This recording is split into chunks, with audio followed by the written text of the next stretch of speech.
Glória a Deus. Abra sua Bíblia, Apocalipse, capítulo 22. Apocalipse, capítulo 22. O último capítulo do último livro da Bíblia. Amém? A partir do verso 8 diz assim a palavra do Senhor: Eu, João, sou quem ouviu e viu essas coisas. E quando as ouvi e vi, prostrei-me ante os pés do anjo que me mostrou essas coisas para adorá-lo. Então ele me disse: Vê, não faças isso. Eu sou conservo teu, dos teus irmãos, os profetas, e dos que guardam as palavras deste livro. Adora a Deus.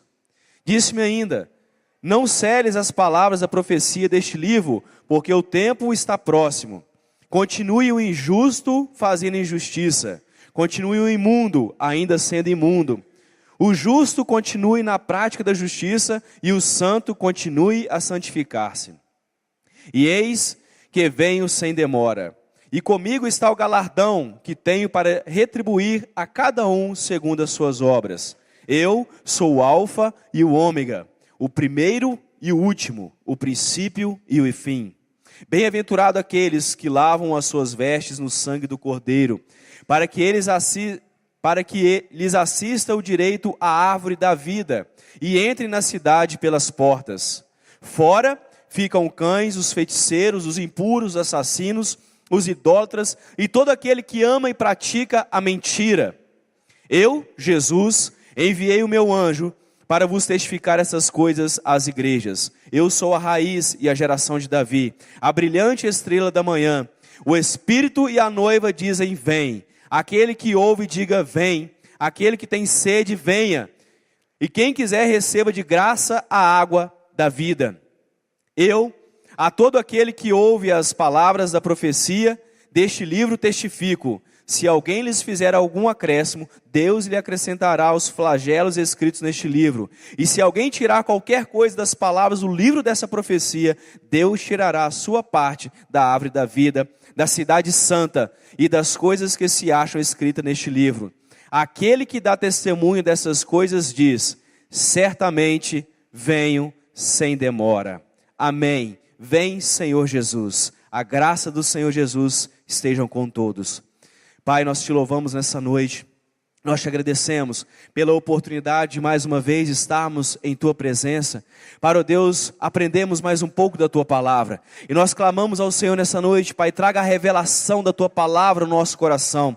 Que não seja, ó Pai querido, a palavra do homem, Deus, mas a palavra do Teu Espírito Santo. A mover em cada vida, a mover em cada coração. Trazendo, Deus, temor, trazendo, ó Pai querido, esperança. Trazendo, ó Deus, amor, ó Pai querido, a Tua obra, Deus, amor à Tua palavra, ó Pai. Sede pelo Teu Espírito Santo e fome pela Tua palavra.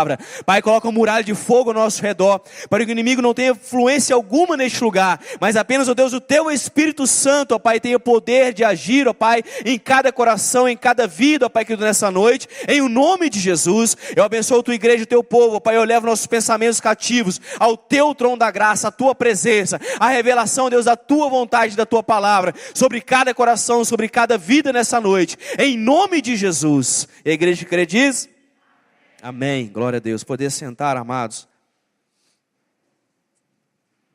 Glória a Deus.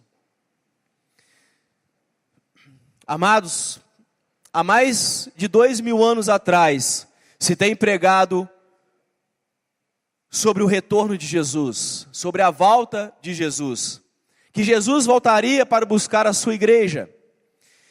E as profecias diziam que Ele vinha sem demora, como diz aqui em Apocalipse: certamente venho sem demora. Só que já passaram mais de 2000 anos e Jesus ainda não voltou. E por isso a igreja tem se tornado uma igreja cética, uma igreja que não tem crido mais nas Sagradas Escrituras, tem entrado em descrédito a promessa da volta de Jesus, do retorno de Jesus para buscar a sua igreja. Muitos cristãos começaram a perder a esperança na promessa de Jesus. E como ter certeza que essa promessa ela é verdade? Como saber que Jesus está prestes para vir buscar a sua igreja? O que eu devo fazer a respeito disso? Como eu devo proteger a minha família, a minha esposa, meus filhos? São algumas perguntas que nós precisamos fazer nessa noite. Se nós olharmos para o mundo, muitos têm abandonado a sua fé. Só que se a palavra de Deus ela é verdade, e nós vamos compreender nessa noite se a palavra de Deus ela é verdade ou não. Se ela é verdade por completo. Nenhuma parte das Escrituras pode ser mentira se o que ela traz é a verdade e se ela realmente é a palavra de Deus. Só que essa mesma palavra, amados, desde o princípio da criação, desde o capítulo 1 de Gênesis, ela traz indícios do que Deus quer fazer sobre a terra, o que Deus quer fazer sobre a vida do homem, sobre a vida da mulher, sobre a minha vida e sobre a sua vida. E Ele colocou sinais no céu, Ele colocou sinais na terra, que demonstram a sua glória, que testificam do seu poder e das suas promessas. Em Gênesis no capítulo 1, no versículo 14, Deus cria os luminares. E Ele cria os luminares, fala assim, olha, Ele cria os luminares na expansão dos céus, para fazer separação entre o dia e noite. E serão por sinais, e tempos, e dias, e anos. E o judeu, o povo escolhido por Deus, ele sempre buscou ao longo da história sinais. Porque desde o capítulo 1 de Gênesis, Deus falou que manifestaria através de sinais a sua igreja. Então o povo de Israel sempre buscou sinais. Diferente de nós, gentios, que buscamos a revelação através das Escrituras, através da sua palavra, o judeu ele é diferente, ele busca sinais o tempo inteiro. Desde o princípio, desde a aliança, desde Adão, Deus, ele tem se acostumado com os sinais. Pastor, mas que sinais são esses? O próprio versículo 14 do capítulo 1 diz que Deus colocou o sol, a lua e as estrelas como sinais para nós, para seus filhos, para o homem. E é interessante quando nós olhamos para o universo, amado, algumas coisas nos chamam muita atenção. Vocês sabiam que o eclipse solar, o eclipse total, ele é visto apenas da Terra? Que nenhum outro lugar em nossa Via Láctea acontece o eclipse total, e provavelmente em nenhum outro lugar do universo acontece o eclipse? E por que eu sei disso? Porque o Sol ele é 400 vezes maior do que a Terra. E ele também está 400 vezes mais distante da Terra do que a Lua. E por ele ser 400 vezes maior e 400 vezes mais distante, quando a Lua entra na frente do Sol, nós temos o eclipse total. E em nenhum outro lugar isso acontece. E é incrível saber que o Sol está na posição exata, do tamanho exato, para se ter um eclipse total sobre a Terra. E Deus utilizou o eclipse total para ser sinal sobre a Terra, para testificar vários momentos extremamente importantes ao longo da história da humanidade. E Ele continua usando o eclipse para marcar tempos, para profetizar sobre a vinda, sobre a primeira vinda dele na terra, e também para profetizar sobre a segunda vinda dele na terra. Nós vamos ver isso ao longo das Escrituras. Pastor, por que você está dizendo isso? Porque nós temos que saber que a palavra de Deus, ela é a verdade. Ela não mente. E se ela prometeu algo, essa promessa, ela vai se cumprir. E Deus, desde o início, desde o livro aqui de Gênesis, através do capítulo 1 até Apocalipse, Deus coloca muitos sinais no céu, para manifestar a sua grandeza, para manifestar a vinda do seu Filho Jesus. Quando Jesus nasce, uma grande estrela brilha onde Jesus estava, para guiar os reis até onde o Filho de Deus estava. Sinal do céu. E Deus, ao longo da história da humanidade, parece que Ele brinca com os sinais, mostrando para o homem, olha a minha glória, olha o que eu vou fazer.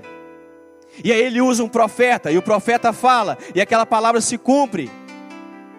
E todas as vezes, amados, que Deus fez coisas, Ele manifestou a sua glória, Ele manifestou o seu poder. Temos que crer nisso.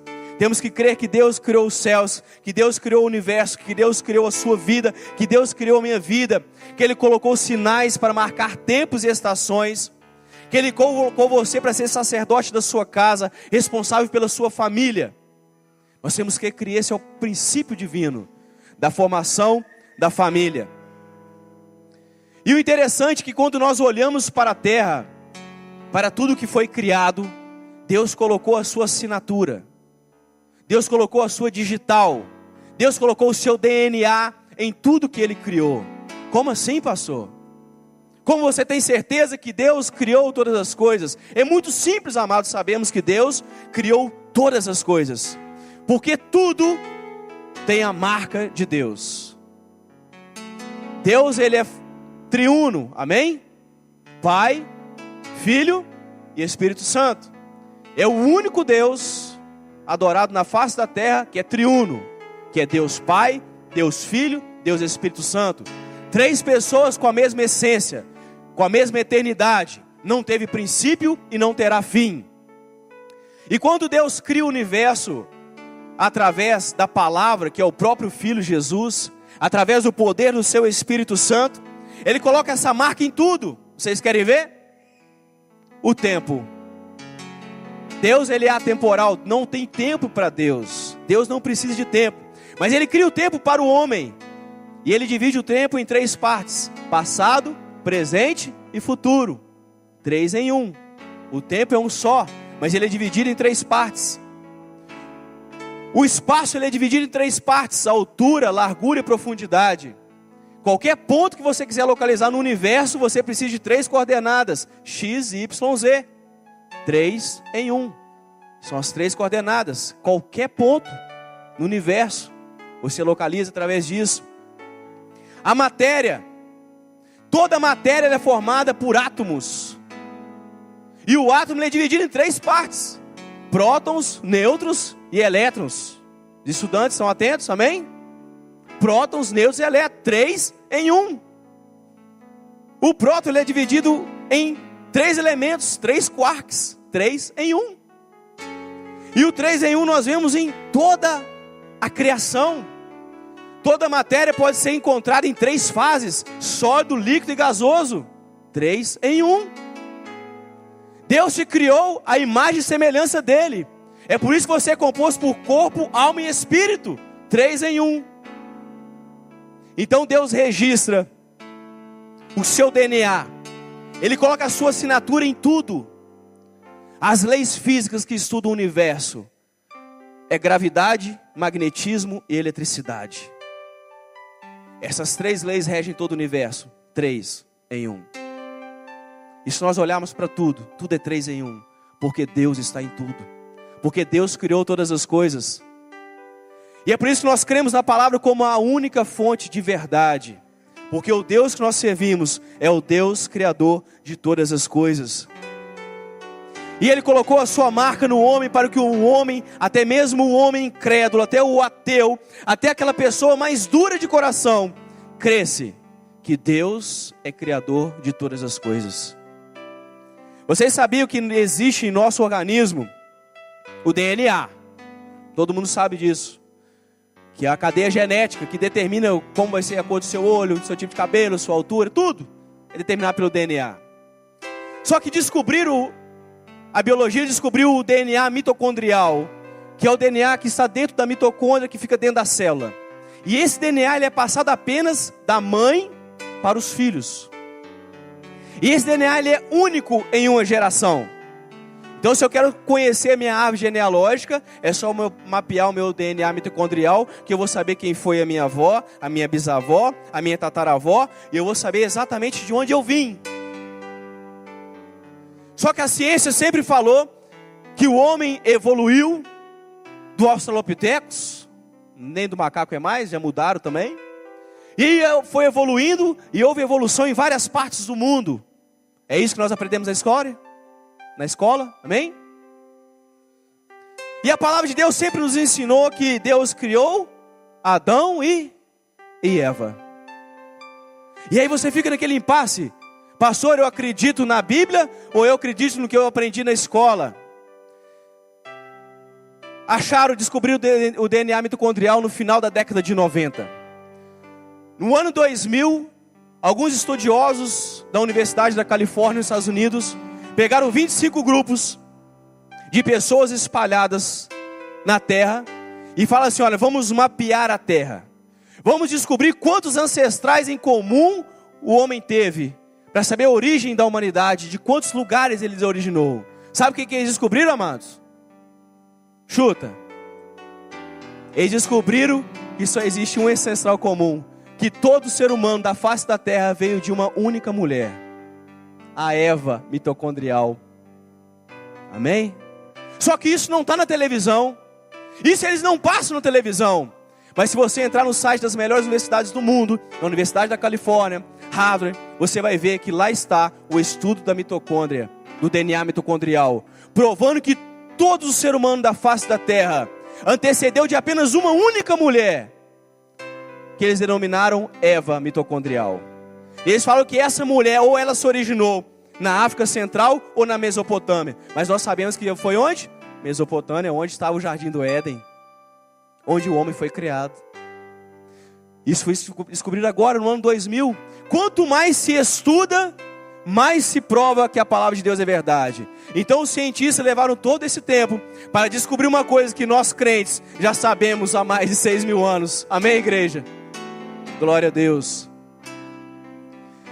E quanto mais, amados, eles estudam, mais eles provam que a Bíblia é a verdade. E Deus, ele coloca essa marca no homem, para que o homem estude e compreenda que Deus, ele é criador de todas as coisas, e que as escrituras sagradas são a verdade, e é a palavra de Deus. Jesus, ele deu sinais da sua vinda, de que ele era o Filho de Deus. Quando ele é indagado pelos fariseus, os fariseus chegam perto dele e dizem: olha, me dá sinais. Você sabe que nós somos judeus, nós gostamos de ver sinais. Dá-nos um sinal de que você é o Filho de Deus, de que você realmente criou os céus e a terra, de que você é o Messias que nós havíamos de esperar. E Jesus, em Mateus, no capítulo 12, no versículo 39, ele diz assim: uma geração má e perversa me pede um sinal, mas nenhum sinal será dado a não ser o sinal do profeta Jonas. E ao longo da minha vida, eu acreditei que o sinal do profeta Jonas é porque Jonas, todo mundo conhece a história, estava na cidade de Jope, uma cidade do litoral de Israel, e Deus mandou ele para Nínive, a leste. Nínive era a capital do Império Assírio, que tinha dominado Israel, e ele manda Jonas ir para lá pregar o evangelho, e Jonas não queria que aquele povo se salvasse, e ele vai para Tarsis, no sul da Espanha, a oeste, completamente contrário à direção. E aí todo mundo conhece a história, houve um forte temporal, um vendaval, e aquele barco quase veio a pique, e aqueles homens jogam Jonas no mar. E um peixe grande vem e engole Jonas, e Jonas passam quantos dias no peixe? 3 dias. Muitos creem que Jonas morreu, ressuscitou ao 3º dia dentro do peixe, mas para mim não importa se ele morreu, se ele ficou vivo os 3 dias, para mim não faz diferença. A diferença é que para mim faz que ele teve 3 dias dentro do peixe. E Jesus também dá esse sinal que ele esteve 3 dias sepultado e ao 3º dia ele ressuscitou. Mas esse é um sinal para aqueles que creem. Esse é um sinal para aqueles que têm fé. Esse é um sinal para aqueles que enxergaram que Jesus era o Filho de Deus. E qual sinal Jesus manifestou para aquela geração má e perversa, para os judeus da época? O mesmo sinal do profeta Jonas. E quando nós começamos a estudar um pouco da história do profeta Jonas, nós descobrimos que quando Jonas estava lá em Jope, e Deus manda ele ir a Nínive, Nínive que hoje é a cidade de Mossul, no Iraque. Hoje ele é uma cidade que tem 665 mil habitantes. Na época em que Jonas foi pregar, Nínive tinha cerca de 120 mil habitantes e era a maior cidade daquela época, a capital do Império Assírio. E nessa época existia um rei sobre Nínive, sobre a Síria, Ashur-dan III. E acharam manuscritos em que ele relata que na mesma época em que passou um profeta louco lá pregando o evangelho, houve um grande eclipse, o céu se tornou em trevas, houve um grande terremoto e as rochas se fenderam. E eu te pergunto, o que aconteceu quando Jesus foi crucificado? Alguém se lembra? Quando Jesus estava na cruz, o que aconteceu de meio-dia às 3 da tarde? Houve trevas sobre a terra, houve escuridão, um grande eclipse aconteceu. E a palavra de Deus nos relata que houve um grande terremoto e as rochas se fenderam. E aí eu pude compreender por que aquele povo todo se converteu. Você imagina, de repente tudo se escurece, acontece um grande eclipse, um terremoto, as rochas se fendem, e aí aparece um missionário louco correndo pela rua dizendo: arrependa-se, porque a ira de Deus está vindo sobre vós. Se você não se arrepender e se converter de todo o coração, haverá destruição sobre a cidade. E toda aquela cidade se converte ao Senhor. É claro, a hora que eles viram os sinais no céu, o terremoto acontecendo, um profeta passa gritando, assim, ó, é Deus mesmo. Foi o mesmo sinal. E para o judeu que estuda muito a palavra, que estuda muitas escrituras, quando eles observaram esse sinal se manifestando, eles creram que Jesus era o Filho de Deus, porque o mesmo sinal se manifestou no dia em que Jesus foi crucificado. Então Deus, Ele trabalha com grandes sinais. Ele manifesta a sua glória na natureza, amados, e através da sua palavra, Ele nos dá inúmeros relatos da sua criação. É interessante quando Jó, ele escreve no capítulo 26, no versículo 7, ele diz assim: ao norte estende-se um grande vazio e a terra suspensa sobre o nada. Jó é um dos livros mais antigos da Bíblia. Jó viveu na época dos patriarcas. Portanto, se houvesse uma posição cronológica, Jó não estaria cá no meio da Bíblia, ele estaria lá no meio, no início de Gênesis. Quando Jó escreve essas coisas, há 4.500 anos atrás, não se tinha noção de como estava a terra. Os gregos muito depois acreditavam que a terra estava suspensa sobre pilares. Os hinduístas acreditavam que existiam elefantes brancos, um sobre o outro, que sustentavam a terra. Existiam inúmeras teorias, mas Deus, através de Jó, há mais de 4.500 anos atrás, falou assim: olha, a terra está suspensa sobre o nada. E aí depois descobriram que a terra está suspensa sobre onde, amados? Sobre nada. Ela está no espaço, regida pela gravidade, que também ninguém consegue explicar o que é a gravidade. Não, pastor, eu estudei em Física 1, gravitação universal, gravidade. Não, você estudou como a força é aplicada, como os corpos se atraem. Agora, como ela funciona, ninguém sabe até hoje, porque foi Deus que criou. E até hoje não revelou para ninguém. Amém? E o mais interessante é quando nós olhamos pelo que aprendemos na escola, pelo que a palavra de Deus nos ensina. Na escola nós aprendemos que, sobre a teoria do Big Bang, que houve uma grande explosão e o universo foi criado e foi se expandindo e tal.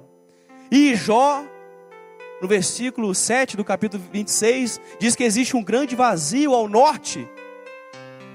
E a ciência moderna, pesquisando o universo, descobriu que ao nosso norte sideral aqui do nosso planeta Terra, existe um grande vazio de 1 bilhão de anos-luz sem nada. Coisa que a teoria do Big Bang não consegue explicar. Por que esse vazio gigantesco no norte, nosso norte sideral? Sabe por que esse vazio está lá, amados? Porque Deus lá em Jó falou que tem. Pronto. É a palavra de Deus. E Deus não mente. A sua palavra não mente. Onde eu quero chegar, amados? Se a palavra de Deus ela é a verdade, tudo que ela diz é verdade. E se Jesus diz que está voltando, Ele está voltando para buscar a sua igreja. É a maior verdade que existe sobre a face da terra. Jesus está voltando. Pastor, mas amém, eu acredito que é verdade tudo isso que você falou. A palavra de Deus ela se encaixa perfeitamente.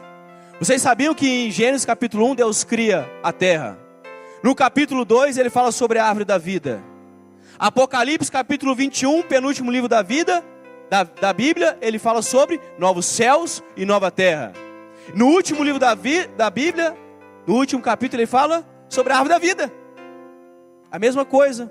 Os 2 primeiros capítulos e os 2 últimos capítulos da Bíblia falam exatamente a mesma coisa. Quando nós fechamos a Bíblia, ela se encaixa perfeitamente.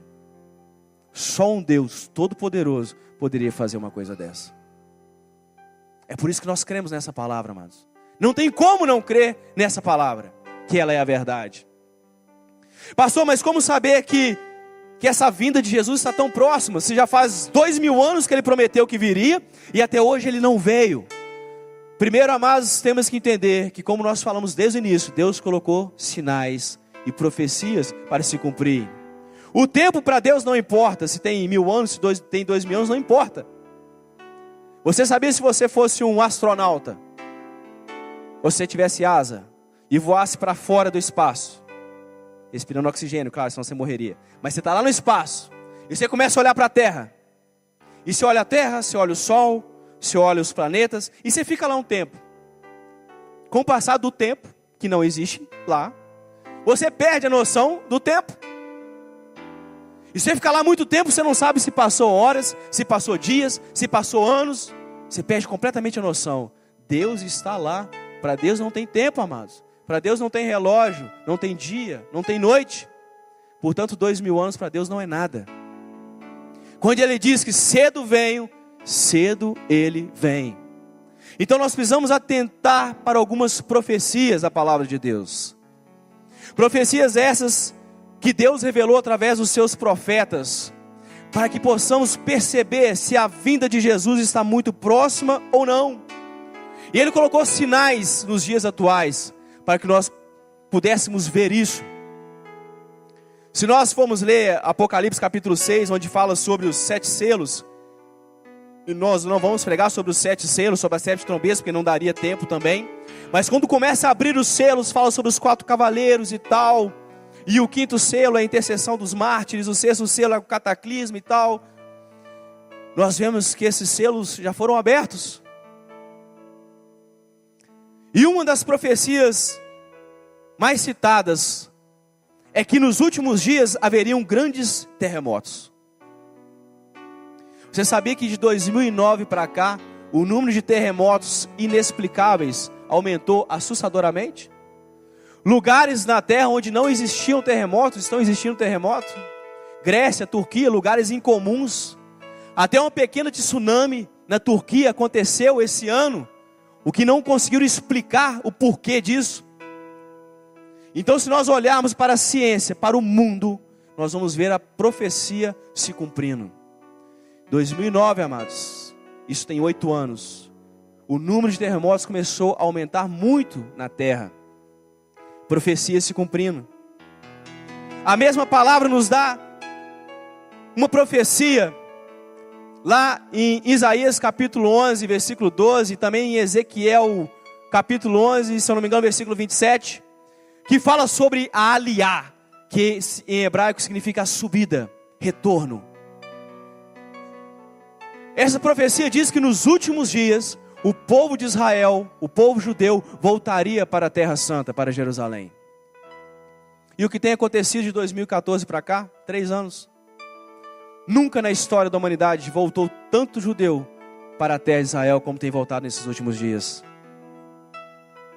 Você sabia que de 2014 para cá os rabinos começaram a falar em Israel: olha, o Messias está próximo a se manifestar.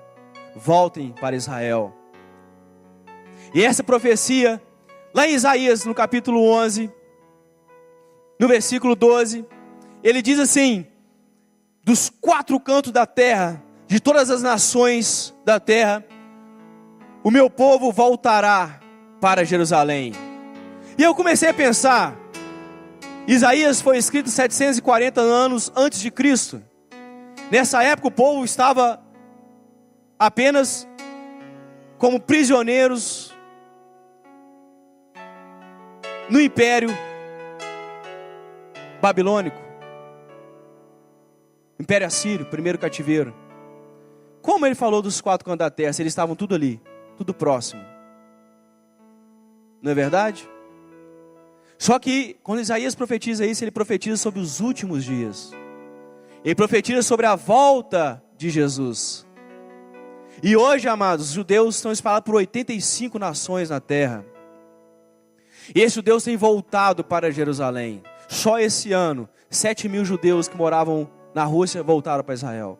6.000 judeus que moravam na França voltaram para Israel. 3.000 judeus que moravam na Ucrânia voltaram para Israel. 1.000 judeus que moram aqui no Brasil voltaram para Israel.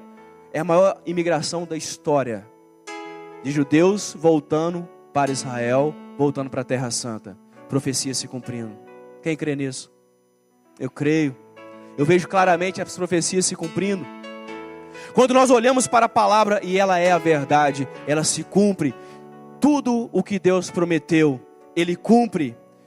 Tudo o que Ele usou os seus profetas para falar, Ele cumpre. Daniel, 680 anos antes de Cristo, profetizou sobre os últimos dias. São os dois livros mais proféticos sobre a vida de Jesus. O livro de Daniel e o livro de Apocalipse. Deus dá a visão para Daniel.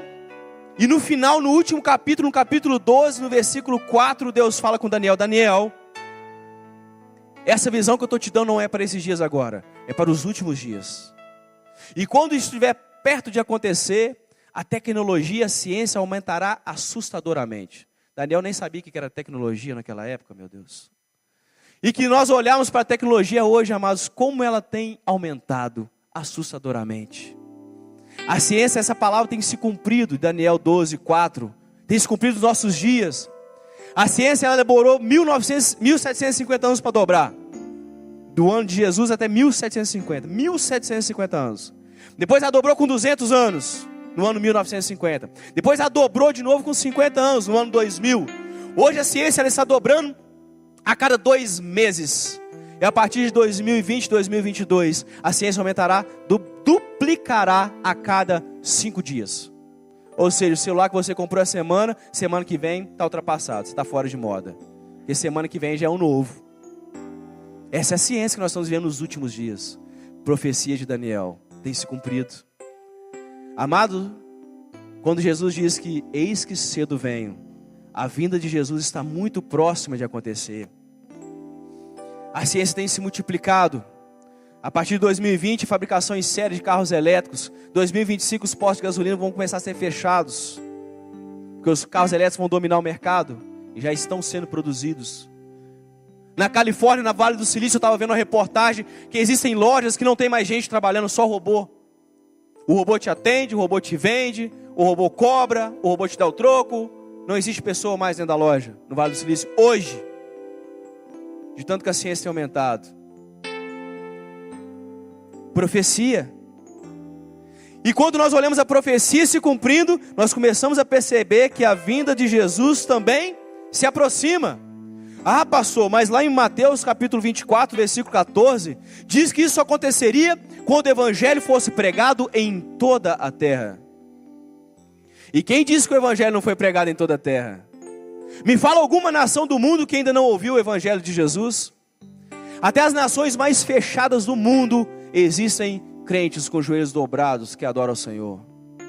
Se nós olharmos para Mianmar, Coreia do Norte, existe um povo de Deus lá dentro que adora a Deus, que adora Jesus como o Senhor e Salvador de sua vida. Não existe nação do mundo que o evangelho ainda não foi pregado, amados. O evangelho do reino já foi pregado em toda a terra.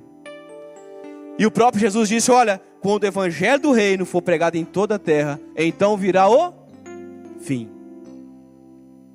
A vinda de Jesus. Passou, mas então todas as profecias se cumpriram. Praticamente todas. Se você me perguntar quantos % de profecia já se cumpriu da Bíblia, eu te diria 97, 98% das profecias já se cumpriram da Bíblia. E o que me chama a atenção, amados, é que uma das profecias que tem se cumprido nesses dias e que antecederia, que estaria muito pertinho da manifestação de Jesus, do arrebatamento da sua igreja, seria a construção do 3º templo. Todos sabem que o templo ele foi derribado. No ano 586 a.C., o templo de Salomão foi destruído. Salomão, filho de Davi, 3º rei de Israel, construiu o templo. A visão que Deus deu ao seu pai Davi, ele construiu aquele templo. Então veio o Império Babilônico que destruiu o templo de Salomão. O povo de Israel vem, Lá em Esdras, Neemias, vocês conhecem a palavra, essa mensagem. O povo vem e reconstrói aquele templo. Aí vem Jesus profetiza, olha, não vai ficar pedra sobre pedra desse templo, ele vai ser derribado. E aquelas pessoas falam, isso é impossível. No ano 70 depois de Cristo, os romanos vêm e destroem o templo novamente. Só que existe uma profecia em Daniel capítulo 11, 2 Tessalonicenses capítulo 2, Apocalipse capítulo 11, que fala que nos últimos dias, quando Jesus manifestaria, o templo seria reconstruído novamente. E olhando para essa profecia, eu comecei a pesquisar sobre o terceiro templo. Sabe o que eu descobri, amados? Que já está tudo pronto. As 2.000 harpas que são tocadas no templo já estão praticamente todas prontas. Os artífices já fizeram quase todas. Os utensílios a serem utilizados no terceiro templo já estão prontos. Já estão todos separados. A menorá, que é aquele castiçal de ouro, 45 quilos de ouro, 2 milhões de dólares, já está pronto. Está lá na praça de Jerusalém para todo mundo ver. Já está pronto. Já está feito. Só está esperando a construção do templo. O vinho produzido na época do templo já está pronto.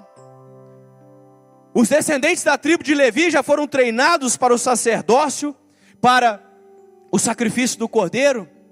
Já está tudo pronto. Só está esperando a construção. Todos os utensílios, tudo que é utilizado no templo, já está preparado. E aí eu pergunto, amados, a volta de Jesus está próxima ou não está? Quantas profecias você tem esperado acontecer? Porque todas as profecias já se cumpriram.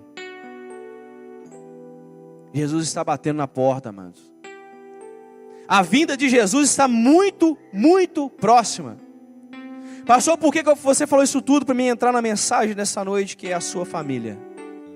Porque eu não quero falar sobre a profecia hoje, eu quero falar sobre a sua família, eu quero falar sobre a sua casa. Eu quero falar sobre o seu sacerdócio. O bem mais importante que você tem, que é a sua família. Isso foi só para nós entendermos que a palavra de Deus, ela é a verdade. E tudo que Deus promete, Ele cumpre. Todos os sinais que Ele colocou no céu, Ele marcou dias específicos, anos específicos. Toda a profecia que Ele colocou na sua palavra, Ele as cumpriu. E se Jesus falou que Ele vem, Ele vem. Se Jesus falou, vigia, porque eu cedo venho. Realmente Jesus cedo vem. E como você tem instruído a sua família a respeito disso? Você tem falado da salvação para os seus filhos? Você tem orado com a sua família? Você tem sido um sacerdote na sua casa e intercedido pela sua esposa e pelos seus filhos? Ou você tem deixado com que os ensinamentos desse mundo dominem a sua casa, dominem a sua família? Ou você tem deixado com que o que governa seus filhos seja a televisão ou a internet? Porque é muito fácil, amados, quando um menino começa a fazer pirraça, você pega o celular, você liga, toma aqui, vai brincar, vai jogar. Não é fácil? Eu cansei de ver isso, irmão. Mas exercer a sua autoridade como pai é difícil. Exercer a sua autoridade como mãe é mais difícil. É mais fácil passar essa responsabilidade para o celular. É mais fácil passar essa responsabilidade para os desenhos, que só tem mensagens demoníacas, mensagens satânicas. E ainda tem crente que assiste novela, José. Você acredita nisso? Não, eu não posso acreditar nisso. Nessa igreja não. Amém, irmãos? Mente não, hoje é ceia. Vai mentir não. Se arrepende. Misericórdia, mano. Tem irmãos, tem crente que ainda assiste novela, mano, que só transmite lixo, porcaria para dentro da sua casa. Fiquei sabendo agora na reportagem que saiu lá, que agora na Globo uma menina cortou o cabelo, está usando o hormônio para virar homem. Misericórdia. Aí transmite a mensagem nos próximos anos agora, que vai ter de adolescente e jovem usando hormônio para virar homem, virar mulher. E aí não sabe a consequência que isso tem no organismo. Não sabe a consequência que isso tem no psicológico da pessoa. Destrói a vida do ser humano. Vai conversar com quem usou. Converse com quem usou. Teve a vida destruída, o psicológico destruído. Por quê? Porque a televisão ensina e você coloca lá dentro da sua casa para ensinar os seus filhos. Como você tem protegido a sua família nos últimos dias? Dias que antecedem a vinda de Jesus. A igreja ao redor do mundo, amados, tem se esfriado. A maior nação protestante do mundo, os Estados Unidos da América, 50% já se dizem que não são mais cristãos. Ou são ateus, gnósticos e tantas outras coisas mais. Os 50% se dizem cristãos, não creem tanto na Bíblia, acreditam na Bíblia mais ou menos. Bebem, fumam, prostituem, fazem de tudo, não tem problema. Porque afinal de contas a promessa feita 2000 anos ainda não se cumpriu. E talvez nem se cumpra, é o que eles dizem. Mas a palavra de Deus ela é verdadeira e é fiel. E Jesus está voltando. E você tem sido sacerdote na sua casa, homem. Você tem protegido a sua família, você tem amado a sua esposa, você tem intercedido pela vida dela, como sacerdote do seu lar. Ou o tempo tem passado, a sua esposa tem ficado mais velha, teve filhos. Como eu falei, a barriga já não voltou mais para o lugar como era antes, ficou deformada, diferente. Aí você começa a olhar para as mulheres da rua, as menininhas da rua, que afinal de contas estão usando umas roupas que só Jesus para ter misericórdia, parece que está na praia. Abominação. A palavra de Deus diz que isso é abominação. E aqui nós lemos no Apocalipse capítulo 22 que os abomináveis ficarão de fora. Marido, honre a sua mulher. Ame a sua esposa. Mulher, honre o seu marido. Ou você é daquelas mulheres briguentas, que chega em casa e é panela para tudo quanto é lado. Discute com tudo e para tudo. Aterrorizando a vida do seu marido. Misericórdia. Parabéns para você. Parabéns. Péssimo exemplo de mulher você tem sido então. Não tem sido a mulher submissa que a palavra de Deus nos ensina. Mulheres, em tudo sejam submissas aos vossos maridos como ao Senhor. Maridos, amai vossas mulheres como Cristo amou a igreja. Filhos, sejam obedientes aos seus pais. Pais, exerçam sua autoridade sobre seus filhos. E cria-se uma geração dominada pela televisão, dominada pela internet, uma geração mimada, paparicada, que quer tudo na hora, que não respeita os seus pais, que onde chega faz pirraça. E você fala, filho, vem aqui. É como se não tivesse falado nada, falado pro vento. Pai sem autoridade nenhuma. Não é isso que a palavra de Deus nos ensina. Isso vai gerar isso está criando uma geração que não é mais dependente de Deus. Uma geração que não teme mais a palavra de Deus. Uma geração que não busca mais a presença de Deus. Amados, eu dou glória a Deus pela vida do meu pai e da minha mãe, que me criaram rígidos. Nossa casa só tinha 2 cômodos, não tinha luz elétrica, era na vela, mas existia ensinamento da palavra. Todo dia se abria a Bíblia, se estudava a palavra de Deus. Você tem estudado a palavra de Deus com seus filhos? Ou a historinha que você conta para ele é a historinha da mula sem cabeça, do Saci Pererê, pelo amor de Deus. Ou seu filho conhece a história de Davi, de Elias, Sansão, Eliseu, os milagres que Jesus fez enquanto ele esteve na terra. Qual história os seus filhos conhecem? Isso reflete muito o que você tem ensinado dentro da sua casa, como você tem protegido a sua família, como você tem protegido os seus filhos. Isso vai determinar como o seu filho será amanhã.